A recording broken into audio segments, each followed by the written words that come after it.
Welcome to RBC's Markets in Motion podcast, recorded May 22nd, 2023.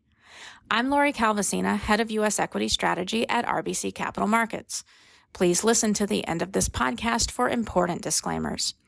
Two big things you need to know this week. First, we took a closer look at stock market performance and economic data around the recession of 1945, the only time since the Great Depression that the stock market didn't fall as a recession took hold. We continue to think this period provides useful lessons for how to think about the current backdrop for equities and helps explain the resiliency of the equity market this year. Second, the theme of recovery continues to jump out to us in a number of the higher frequency stats we've been tracking, adding to our belief that the recent resiliency in the U.S. equity market has been justified. If you'd like to hear more, here's another 6 minutes. While you're waiting, a quick reminder that if you found this podcast and our research helpful, we'd appreciate your support in the Institutional Investor All-America Research Survey. Please vote for Lori Calvasina in the Portfolio Strategy category. Voting opens May 30th and lasts through June 23rd. Now let's jump into the details. Takeaway number 1. We took a deep dive into stock market performance and economic data around the 1945 recession, which we continue to believe helps explain the S&P's resiliency this year. In our meetings over the past month or so, which have included a broad sample of U.S. and non-U.S. based investors, both hedge fund and long only, there's been one chart that's caused most of those we've spoken with to pause and reflect. And that's our chart highlighting how the stock market essentially ignored the recession coming out of World War II. We've typically talked about this chart after walking through our list of reasons why the S&P 500 has been so resilient in 2023.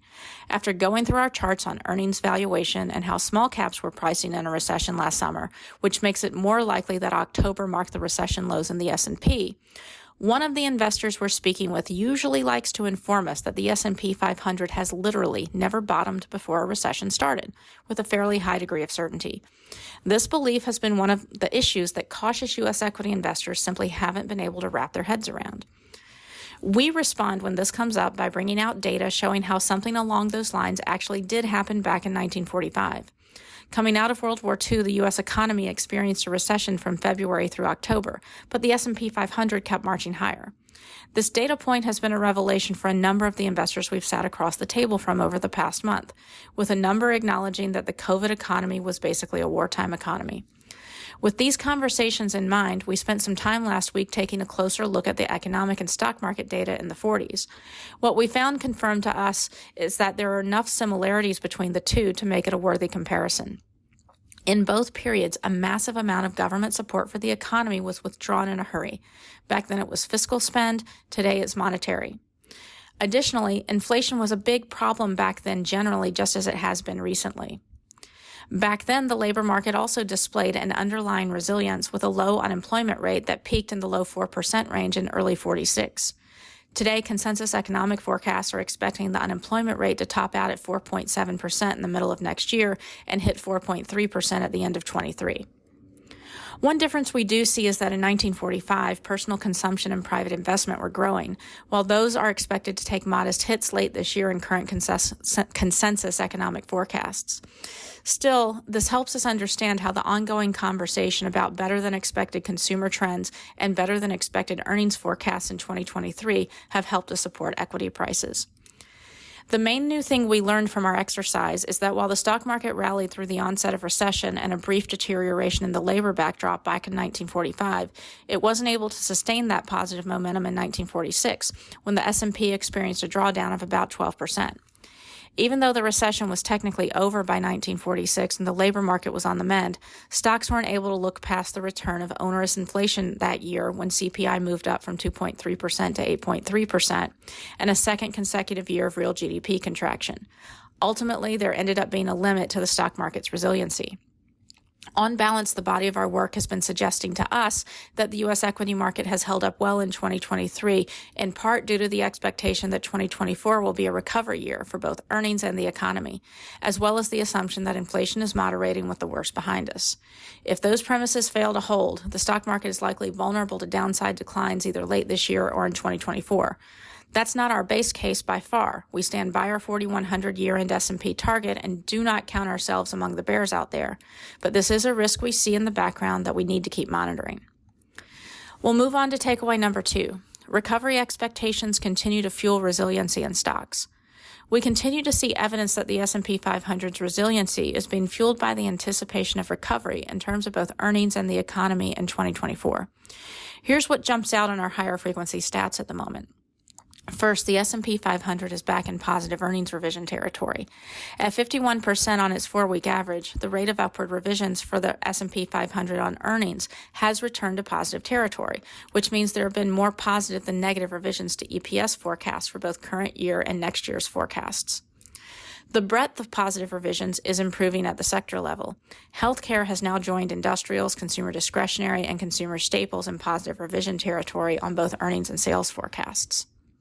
Second, institutional investor sentiment is also showing signs of recovery.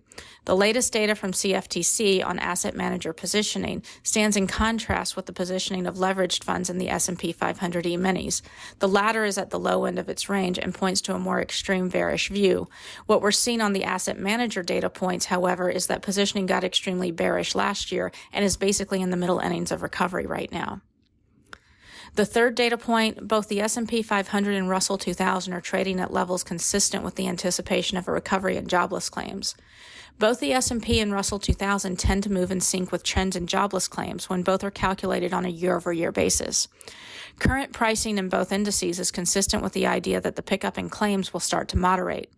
While we know the bears will argue that labor is going to get worse and stocks will eventually have to price in that reality, we are comforted by the likelihood that key sectors like industrials have less of a need to reduce their workforces due to the major layoffs they did during COVID and the long-term tailwinds from reshoring and the IRA that may make them more willing to ride out an economic storm as long as they think it's short-term.